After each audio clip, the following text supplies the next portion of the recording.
நல்லவை கேட்போம் நமது சேனலில் காளிங்க நர்த்தனம் பற்றி கேட்போம். காளிங்கன் என்று சொல்லக்கூடியதான ஒரு மகா சர்ப்பம் அந்த யமுனை நதியிலே இருந்தது. அது தன்னுடைய விஷத்தை கக்கி அந்த யமுனா நதியை அசுத்தமாக்கி கொண்டிருந்தது. அது அங்கே இருக்கக்கூடியதான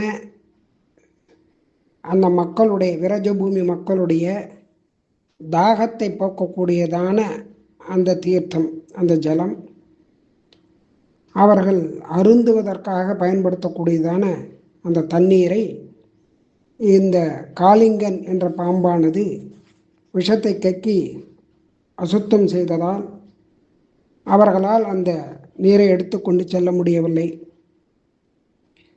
பயிர்களுக்கு அந்த நீரை பாய்ச்சினால் பயிர்களும் எரிந்து விடுகிறது. இப்படி பல துன்பங்களை அனுபவித்தார்கள் மக்கள். உடனே அவர்கள் கிருஷ்ணனுடைய தந்தையான நந்தகோபரிடத்தில் வந்து முறையிட்டார்கள். எங்களை காப்பாற்ற வேண்டும், இந்த காளிங்கன் மிகவும் மோசமாக விஷத்தை கக்கி எங்களுக்கு எந்த விதமான சுகமும் ஏற்படாதபடி செய்கிறது. தண்ணீர் தான் முக்கியமான வாழ்வாதாரம், அதை நாங்கள் பயன்படுத்த முடியவில்லை. நீங்கள் தான் அந்த யமுனை நதியை அதனிடமிருந்து காப்பாற்ற வேண்டும் என்று முறையிட்டார்கள். இதை அங்கிருந்த கிருஷ்ணன் கேட்டுக்கொண்டிருந்தான். உடனே கிருஷ்ணன் வந்து தன்னுடைய மித்திரர்களை எல்லாரையும் அழைத்து கொண்டு யமுனை நதிக்கு அங்கே விளையாடலாம் வாங்கும் அப்படின்னு கூட்டின்னு போகிறான். அங்கே அந்த யமுனை கரையில் எல்லாரும் பந்து விளையாடுறா. இந்த பந்து விளையாடினு ஒரு பந்தை வேணும்னே அந்த யமுனா ஜலத்தில் விடுற மாதிரி, நதியில் விடுற மாதிரி பண்ணிட்டு இவன் ஒரு கதம்ப மரத்து மேலே ஏறி உச்சியில் உட்காந்துருக்கான். அதுலேருந்து யமுனையில் குதிச்சுட்டான். குதித்து உள்ளே போய் அந்த காளிங்கனோட போராடி அவன் தலைமையில் ஏறி நின்றுண்டு நர்த்தனம் ஆடுறான். அந்த 5 தலைகள், அந்த காளிங்கனுக்கு 5 தலை, 5 தலைகளும் மாறி மாறி மாறி அவன் நர்த்தனம் பண்ணுறான். இந்த நர்த்தனம் பண்ணுற அழகு, அந்த அழகை வந்து ஸ்ரீமத் பாகவதத்திலையும் அதில் சுகபிரம்ம ரிஷி வர்ணிக்கிறார் அழகாக. யாதவாபியுதயத்தில் சுவாமி தேசிகன் வர்ணிக்கிறார். நாராயண பட்டத்திரி ஸ்ரீமன் நாராயணத்தில் அழகாக வர்ணிச்சிருக்கார். இப்படி காளிங்கனுடைய நர்த்தனம்ங்கிறது ரொம்ப விசேஷமான ஒன்று. அதை வியாச பகவானும் நன்றாக விவரித்துள்ளார்கள். இதில் வியாசன், சுவாமி தேசிகன் எல்லாருமே. நான் கிருஷ்ணனான வாசுதேவன் அந்த காளிங்கனுடைய தலையில் நடனமாடி அதனுடைய கர்வத்தெல்லாம் அடக்கிறார். அப்படியே அதான் கந்தர்வர்கள், சாரணர்கள், தேவகந்தர்வ ஸ்திரீகள் எல்லாருமே அதை பார்க்குறா. அவெல்லாம் மிருதங்க தாளம் வாத்தியங்களை வாசிக்கிறா. அப்படி வாசிக்க வாசிக்க அதுக்கு ஏற்ற மாதிரி அந்த தலைகளில் அவன் நாட்டியம் பண்ணின்னு இருக்கான், நர்த்தனம் ஆடின்னு இருக்கான். அதை தேவர்கள் எல்லாருமே ரசித்து புஷ்பங்களை வருஷித்து அப்படியே சேவிக்கிறா, எல்லாரும் நமஸ்காரம் பண்ணுறா. காளிங்கனும் அந்த நாட்டியத்துக்கு ஏற்ற மாதிரி தன்னுடைய தலையை மாற்றி மாற்றி மாற்றி மாற்றி அப்படியே காமிக்கிறான். இது ஒரு வேளை ஒரு மாய நாடகம் மாதிரி இருக்கே அப்படின்னும் பார்க்குறான். நிஜமாவே காளிங்கனை அடக்கிறதுக்காக அவன் உள்ளே போனானா, இல்லை அவளை பேசி வச்சுட்டு இப்படி பண்ணுறாளா அப்படிங்கிற மாதிரி அவ்வளவு அழகாக இருக்கான். அப்படி நாட்டியம் ஆடின்னு இருக்கான். அதான் சுவாமி கூட நவநீத நாட்டியம் அப்படிங்கிறார். நவநீதத்துக்காக, வெண்ணைக்காக நாட்டியம் பண்ணக்கூடியவன் இங்கே லோகக்ஷேமத்துக்காக அந்த கோகுலத்தில் இருக்கக்கூடியதான அந்த பிரஜைகள் எல்லாம் நன்னா இருக்கணும் அப்படிங்கிறதுக்காக இந்த நாட்டியத்தை ஆடுறான். இது அப்சரஸ்திரிகள்லாம் பார்க்குறா. ஊர்வசி, ரம்பை, திலோத்தமை இப்படின்னு சொல்லக்கூடியதான எல்லாரும் பார்க்குறா. இவன் வெண்ணைக்கு நாட்டியம் பண்ணதே நம்மளால் அதை தாங்கிக்க முடியல. ஏன்னா நம்ம நாட்டியமெல்லாம் அதிலேயே தோற்று போயிடுது. இப்போ காளிங்கன் மேலே வேற நாட்டியம் ஆடின்னு இருக்கான். இந்த நாட்டியத்தை பார்த்தவாளுக்கு நம்ம நாட்டியத்து மேலே ஈர்ப்பு வருமா, பார்க்கணும்னு தோணுமா அப்படின்னு அவெல்லாம் வெக்கப்பட்டாளாம். அப்போ காளிங்கன் ரொம்ப அவதிப்படுறான். இவாளுக்கு வெளியில் நாட்டியம்னு தெரிகிறதே ஒழிய அவன் அந்த காளிங்க மர்தனம் தன்னுடைய திருவடியால் போட்டு நன்னா அமுக்கிறான், மெதிக்கிறான். அதுதான் நாட்டியம்.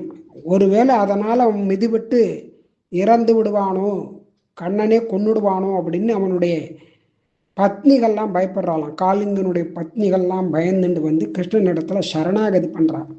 ஹே பிரபோ கிருஷ்ணா, எல்லா லோகத்துக்கும் தலைவனா எஜமானனா இருக்கக்கூடியதானே நீ, உன்னிடத்துல 2 கைகளையும் கூப்பி நாங்கள் பிரார்த்திச்சுக்கிறோம்.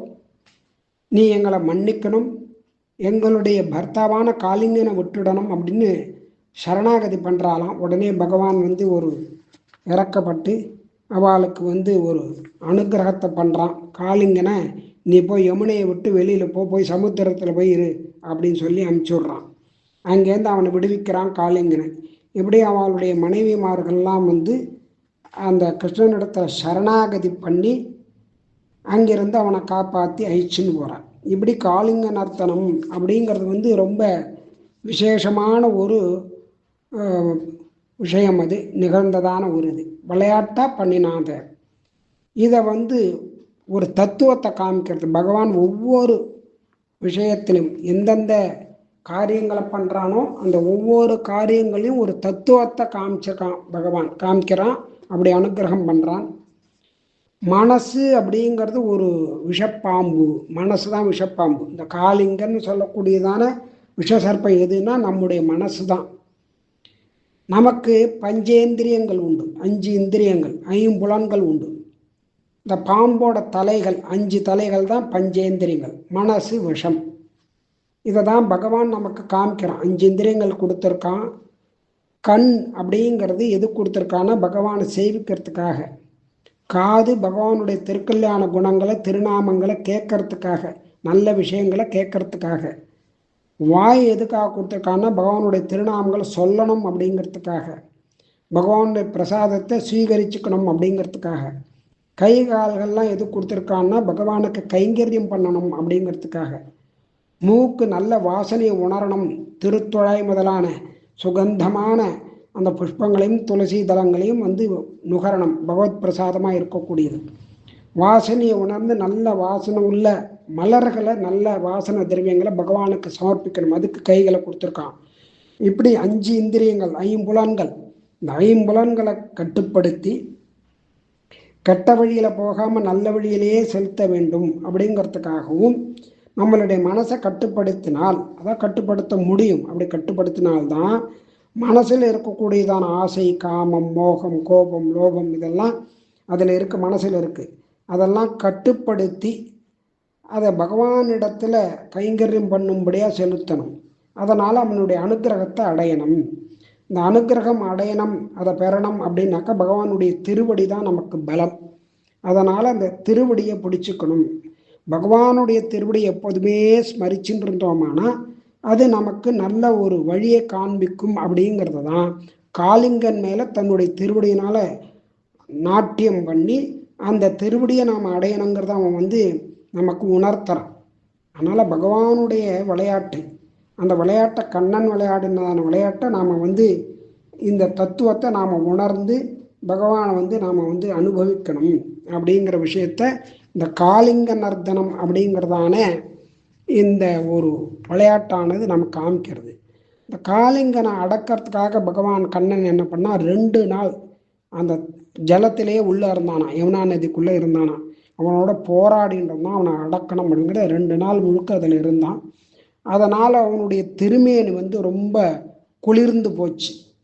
அதை கொஞ்சம் குளிர்ச்சியாக இருக்கிறதுனால அந்த திருமேனியை கொஞ்சம் உஷ்ணப்படுத்தணும் அப்படிங்கிறதுக்காக இங்கே பக்கத்தில் வந்து ஒரு சின்ன ஒரு குன்று ஒன்று இருந்தது. அந்த பர்வத குன்று, அதில் 12 ஆதித்யர்கள், 12 ஆதித்யர்கள், 12 சூரியர்கள் வந்து இருந்தாலாம். வந்து அந்த கண்ணனோட உடம்ப சூடுபடுத்தினாலும், சூடுபடுத்தி அதை குளிர் காயறது அப்படிங்கிறது. அதுக்காக 12 ஆதித்யர்கள் அங்கே வந்து அவனுக்கு அதை பண்ணினா அப்படிங்கிறதெல்லாம் அந்த விற்த்தாந்தங்கள்லாம் சொல்கிறேன். ஸ்ரீமத் பாகவதத்தில் எல்லாமே வர்ணிச்சிருக்க சுகபிரம்ம மகரிஷி. இப்படி பகவானுடைய லீலைகள், அந்த லீலைகளில் மயங்கி அந்த கோபிகைகள், ராதை, அவளுடைய தோழிகள் எல்லாருமே அவனுடைய கண்ணனுடைய அழகில் அப்படியே மயங்கி அவன் கூடவே ஆடி பாடி எப்பொழுதுமே அவனுடைய நினைவாகவே இருந்தார்களாம். இப்படி வர்ணிக்கிறார். அப்படி பகவானுடைய நினைப்பு அப்படிங்கிறது, அவனுடைய ஸ்மரணம் அப்படிங்கிறது அவனுடைய அனுகிரகத்தினால தான் கிடைக்கும். அதனால் அவனுடைய ஒவ்வொரு விற்த்தாந்தங்களையும் சரித்திரங்களையும் ஒவ்வொரு நிகழ்ச்சிகளையும் நாம் கேட்டு அனுபவிச்சுட்டே இருக்கணும். அப்படிங்கிறது தான் இந்த கதையெல்லாம் நமக்கு சொல்கிறது. மற்றவை நாளை கேட்போம்.